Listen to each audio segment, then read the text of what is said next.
We did it in a very legalese and fiduciary manner. We're talking, do you have the right to vote people's shares in a certain way? But then also from a monetary standpoint, a lot of companies started losing money. And that was probably the bigger piece.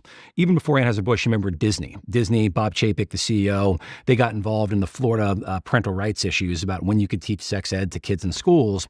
And then you saw Disney stock plummet. A lot of people stopped going to Disney World, and they lost a lot of money. Bob Chapek gets fired. Bob Iger comes back in and essentially says, we're going to try and be neutral.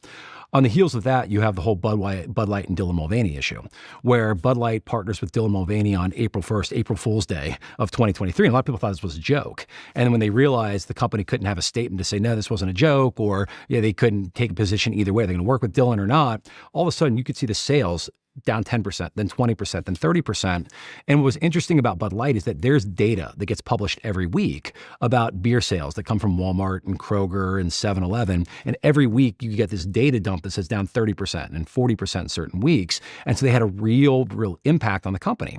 And so that is when you had a lot of companies starting to retreat and say, well, wait a minute, are we doing the right things by our customer if we're getting involved in ESG or DEI or climate pledges, or you might name it, that have nothing to do with our business?